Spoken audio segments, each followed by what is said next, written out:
Sebenarnya banyak sekali kisah-kisah di balik layar yang menyeramkan pada Pilpres 2024 ini. Dan kebetulan di Pilpres ini saya itu ada di arus utama.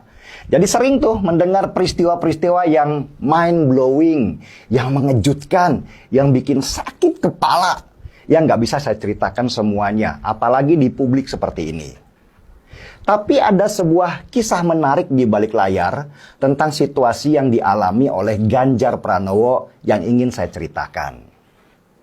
Jauh nih, sebelum dideklarasikan jadi calon presiden, internal PDI Perjuangan pada waktu itu terbelah jadi dua bagian. Bagian pertama mendukung Puan Maharani sebagai calon presiden, dan bagian kedua mendukung Ganjar karena hasil surveinya itu tinggi sekali. Dan mayoritas internal PDI Perjuangan pada waktu itu mendukung Puan. Tetapi hasil surveinya Puan ternyata nggak naik-naik, meski balihonya itu ada di mana-mana. Ganjar seperti pesakitan pada waktu itu, karena dia dikucilkan oleh elit PDI Perjuangan dan dianggap musuh bersama. Peluangnya Ganjar untuk menjadi calon presiden kecil sekali pada waktu itu. Karena tahu kalau Ganjar dikucilkan di internal partainya sendiri, akhirnya salah satu partai politik mencoba melobi Ganjar supaya dia keluar dari PDI Perjuangan dan akan dicalonkan oleh partai politik itu. Ganjar menolak dengan halus karena dia setia pada PDI Perjuangan, partai yang membesarkannya menjadi seperti sekarang. Karena nggak bisa bujuk Ganjar keluar PDI Perjuangan dan gabung di partai mereka, akhirnya ketua umum partai politik itu telepon Ganjar langsung sendirian. Di sini yang menarik nih, Ganjar nggak mengangkat telepon itu karena dia tahu apa yang akan dibicarakan. Dan pada akhirnya ketika nggak diangkat-angkat juga teleponnya, ketua umum partai politik itu marah besar dan dia bilang, sombong banget dia. Sesudah itu, seperti kita tahu, ketua umum parpol itu kemudian mencalonkan Anies Baswedan. Ada lagi nih ceritanya. Sebuah partai yang kecil, sangat kecil, tiba-tiba mendeklarasikan Ganjar sebagai calon presiden. Partai ini beralasan bahwa ini bagian dari rembuk rakyat yang ingin Ganjar jadi calon presiden. Ganjar dipuji setinggi-tinggi langit. Baliho ditempatkan di mana-mana. Bukan itu aja. Partai ini juga bilang kalau Ganjar keluar ajalah dari partainya karena di sana itu sudah tidak kondusif. Ganjar sendiri ketika ditanya oleh wartawan, dia malah menjawab, partai apa itu? Saya nggak kenal. Baru saya tahu belakangan bahwa ternyata partai sekecil itu memang punya tugas untuk merusakkan nama Ganjar di mata PDI Perjuangan. Itu adalah bagian dari skenario besar untuk menarik Ganjar keluar dan menghancurkan PDI Perjuangan. Untung Ganjar sendiri nggak kepancing dan namanya tetap baik di mata PDI Perjuangan, partainya, bahwa dia itu loyal dan setia. Karena nggak berhasil menarik Ganjar keluar dari PDI Perjuangan, maka dihembuskanlah isu-isu boneka partai dan sebagainya dan sebagainya. Nah, yang terakhir ini nih, gerakan yang terbesar. Dibentuklah koalisi partai-partai besar yang ketika digabungkan, mereka bisa mencalonkan calon presiden mereka sendiri.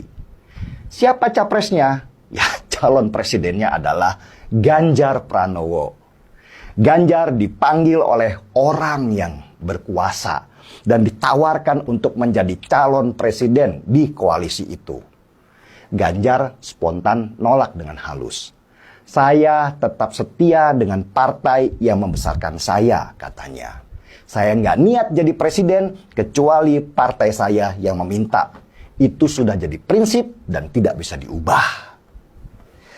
Orang berkuasa itu dikabarkan marah besar. Niatnya untuk menghancurkan PDI Perjuangan dengan menarik Ganjar dari sana gagal total. Otomatis koalisi partai yang tadinya dibentuk untuk Ganjar hancur sudah. Dan Bu Megawati yang tahu cerita di belakang layar itu akhirnya mendeklarasikan Ganjar sebagai calon presiden PDI Perjuangan. Ganjar lulus tes. Dia layak jadi calon presiden karena tidak haus kekuasaan, tidak haus pujian. Loyalitasnya kuat dan tidak gampang ditekan. Orang berkuasa itu sebenarnya ingin jadikan Ganjar bonekanya, tapi dia tidak berhasil. Maka dihembuskanlah lebih kencang isu-isu kalau Ganjar adalah boneka partai. Dan kebencian terhadap PDI Perjuangan dihembuskan terus-menerus supaya orang banyak terpengaruh dan menggerus nama partai dan juga Ganjar.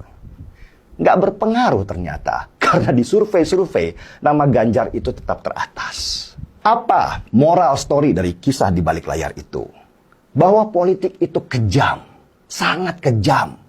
Di sana ada yang namanya pengkhianatan, kemunafikan, kotornya itu luar biasa, bahkan lebih kotor dari toilet yang setahun tidak dibersihkan. Banyak orang yang tertipu dengan wajah lugu, tetapi sesungguhnya menyimpan kebusukan yang luar biasa. Kekuasaan itu seperti minuman keras. Semakin banyak diminum, maka akan semakin membuat peminumnya mabuk kepayang. Yang terlihat baik sebenarnya adalah penjahatnya. Yang diisukan jahat sebenarnya adalah orang baik yang difitnah. Mirip dengan kisah film seri HBO, judulnya Game of Thrones. Karakter-karakter aslinya baru kebuka di akhir-akhir cerita. Tetapi di dalam politik itu juga tetap ada yang namanya cahaya. Cahaya itu adalah integritas. Integritas ini hanya dimiliki oleh orang-orang yang berpikiran besar, yaitu keselamatan bangsa daripada sekedar nafsu kekuasaan. Orang-orang ini di politik jumlahnya sedikit sekali, tetapi cahayanya menembus hati nurani yang paling dalam. Kisah seorang paman yang meloloskan keponakan di MK, membuka semua tabir kebusukan itu dan menembus akal sehat dan hati nurani banyak orang yang tidak berpartai, para masyarakat biasa, silent majority, bahwa ada yang gak beres di dalam Pilpres 2024 kali ini. Ada yang salah ketika sistem bernegara kita ditabrak hanya untuk meloloskan seorang anggota keluarga. Bajingan memang. Dan kata bajingan itu sekarang terdengar ke seantero penjuru dalam bentuk bisik-bisik, dalam bentuk sindiran, nyinyiran, bahkan jadi bahan tertawaan. Baru kali ini sistem negara kita jadi bahan tertawaan, bukan saja di dalam negeri, bahkan oleh orang luar. Ganjar dan PDI Perjuangan boleh jadi sedang disembelih oleh kekuasaan supaya mereka tidak membesar. Tapi memang semua manusia itu punya garis tangan. Kalau memang garis tangannya jadi presiden, takdir tidak akan berdusta. Coba, apa kurangnya sih Prabowo? Kaya, berkuasa, jaringannya luas, didukung oleh banyak partai, tapi nggak jadi presiden juga. Garis tangannya sudah berbicara sendiri tentang takdirnya. Ada pepatah barat yang mengatakan, apapun yang tidak membunuhmu akan membuat dirimu menjadi lebih kuat. Negeri kita sekarang sedang diuji dan dibukakan dengan segala praktek busuk di depan mata. Percayalah, silent majority akan bekerja dan bergerak menyeimbangkan segala rencana jahat, yaitu tumbuhnya Neo Orba.